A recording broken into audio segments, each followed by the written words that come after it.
Hey guys, welcome back for another update to the portfolio. Right now I'm sitting at $29,103. And as you can see, a lot of things are green in the market right now.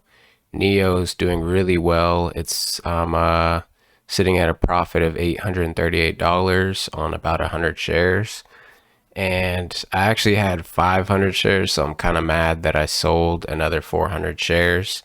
But I did that to free up some capital and to start selling puts on AMC, which I've actually made a decent amount on AMC sell puts. So it kind of balanced out the profit that I would have made with NIO and the puts that I've been selling on AMC. NVIDIA, you can see I'm up $2,200 on 25 shares. I'm waiting for the shares to split. They're doing a 4-to-1 share split. So I will have 100 shares. I believe it's in July. They're going to be actually doing the stock split 4-to-1. Once I get the 100 shares of NVIDIA, my plan is to start selling calls. I do not want to get executed on my sell calls. It's just to collect premium. So if I was to get executed, then all I would do is just roll over my sell calls to a higher price so that I do not get executed. Also, yesterday in the after hours, I picked up 10 shares of Alibaba. Alibaba is a stock that I've been wanting to get for a long time. I actually was tempted to buy 100 shares at this price, but I do potentially think it could drop a little bit lower. If it goes below $200, I'm definitely getting 100 shares. My average cost is $211.60 right here. But as we can see on the week, it is down 2.9%, $6.32. On the month, it is down $11.32. So it was trading about about 220. 3 months ago, its high was $244. But if you look on the year, its high was over $300, $317.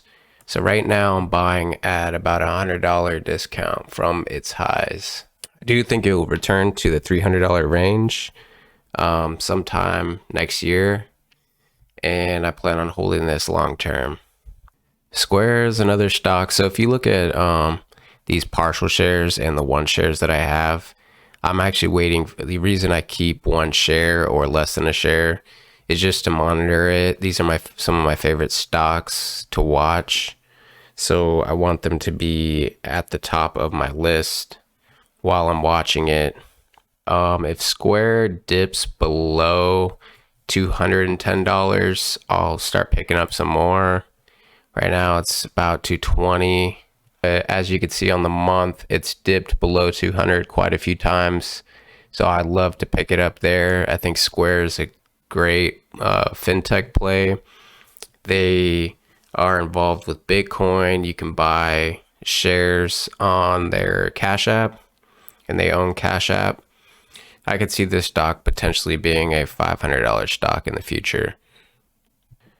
So SOXL, the reason I've been watching this, it trades, it's a semiconductor ETF, so it has NVIDIA in it, it has AMD, I believe Taiwan Semiconductors. It's got a lot of great company. I think Texas Instruments as well. But semiconductors have been hit pretty hard this year. They're starting to make a recovery, but they had a lot of bad news with the shortage, and they've fallen for that reason. But I believe that's actually a good thing. I think that there's a shortage because that means they're selling out. So a lot of people see that as bad news, but I think that's great news because their profitability is going to be crazy because they're constantly selling out and it's in such high demand. And with mining of these cryptocurrencies, I think it's a great opportunity, especially once they find a cleaner way to mine, which I believe they'll switch to using solar panels and clean energy to mine these cryptocurrencies. So SOXL is a great one. It is kind of risky because as you can see, it is leveraged. I believe it's 3 times leveraged. So all that means is for every dollar it would have went up for this ETF, yeah, it is 3 times daily exposure. So if the mix of this ETF were to go up $1, essentially it'll go up $3. If it was to go down $1, it would go down $3. So it's a little risky, but I think the risk to reward is great. If you look over the past year, it is up 243%, $28. And over the past 5 years, it's up almost 2,000%, over 1,800%, which is pretty crazy to think about. So if you think in the next year, 5 years, semiconductors is going to be doing well, I would pick up some of these shares. That's why I'm constantly watching it. I used to have 100 shares of this ETF, and my average cost was $37.37. So that's why I kept 1 share. So if it dips below the average cost that I had before, I'll pick up more shares. Next is FNGU. This is also an ETF. It is an ETF of the FANG stocks. I used to have 100 shares of this as well. My average cost on the 100 shares that I did have was $28.36. And I'm doing the same thing as SOXL. I'm watching this to dip below my average cost that I had before. I took some profits and keeping cash on the sideline. So this is also leverage. You can see up here it's leverage, 3 times leverage as well. It's got stocks like Facebook, Apple, Google, I believe Netflix, Amazon. As you can see, over the past year, it's up 239%, over $21.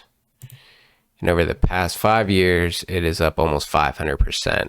So it's not performing as well as SOXL.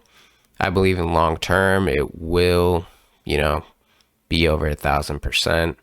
So I'm watching this for a long-term play as well. Next is ChargePoint. So ChargePoint, I actually used to have 300 shares of this. I sold some, taking profits, and I don't even have a full share, but I like to watch this stock. I think it is still has not reached its full potential. Right now it's sitting at $28.85. It had highs of about $46. Yep. So I think it, can easily double up from here, but I would like to see it drop a little bit more before I buy back into it. You can see over the past 3 months, it's had a lot of crazy swings, and it's kind of facing resistance of where it was in April. But, you can see it's dipped to about $20 multiple times. So I would love to pick it up back up at that price. And then last, for the stocks, I have Microsoft. I've been watching this. I would love to get 100 shares of this, but it's pretty pricey. Right now it's $257. Of course, long term, I think it'll easily be $300, $400, $500 stock. But I would like to see this drop to about 220 before I pick up a decent amount. And then for the cryptos down here, I did pick up 1 Ethereum yesterday. I did have a limit order for $2,350. You can see it got executed. I actually got a little bit better price, $2,349.34. I think this is a great price. I hate buying crypto on Robinhood because you don't actually have a wallet where you can transfer your crypto in and out, and they do not pay you interest. So I do use the Voyager app. I can put the link in the description if you guys are interested in checking that out. You'll get $25 of free Bitcoin once you deposit $100. So that's already a 25% return right there. But Ethereum, I've been watching it for a while. Anything below $2,400 I think is a great entry price.